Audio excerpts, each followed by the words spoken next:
Your next chapter, you talk a little bit about patterns and being able to see patterns in the chaos, as you've described it.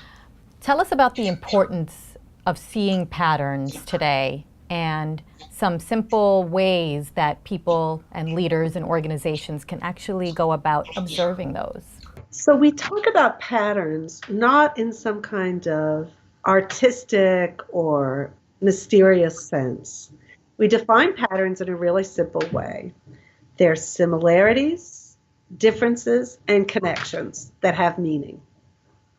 Similarities, what's the same in a place? Differences, what are the differences that really make a difference? And what are the connections? So if you go into a chaotic situation or into a problem, let's say you have a team that's not being productive, and you wonder about that pattern, you might say to yourself, well, in this team that isn't being productive, what are the similarities that I'm seeing?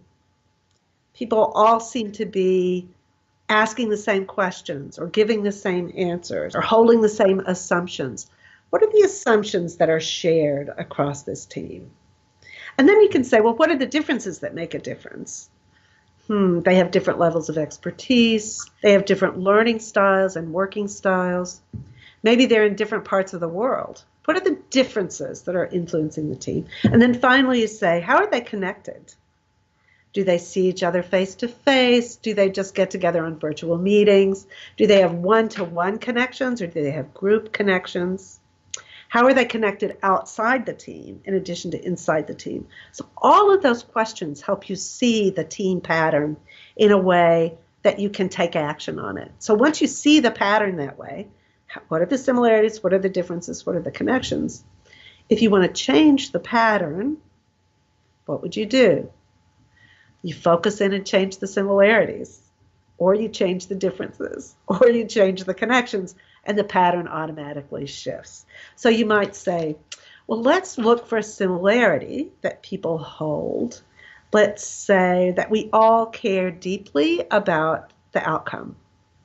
And so if it's a dysfunctional team, we might bring people together around a goal or an outcome to get them excited about the mission. Or we might talk about a difference that makes a difference. Let's say it's learning style or jargon. What we might do is to find a way to minimize the jargon difference to help the team shift. If it's about connections, we might go bowling together or have an evening happy hour as a way to shift the connections among. But what seeing a pattern in that way does, as similarities, differences, and connections, is that you see in a way that lets you act to make a difference. So there are lots of ways to help a group see a pattern, but the easiest way is to say, so how are we the same? How are we different? How are we connected? And then what changes can we make that will really make a deep difference in our productivity or our health or our coherence or our relationships?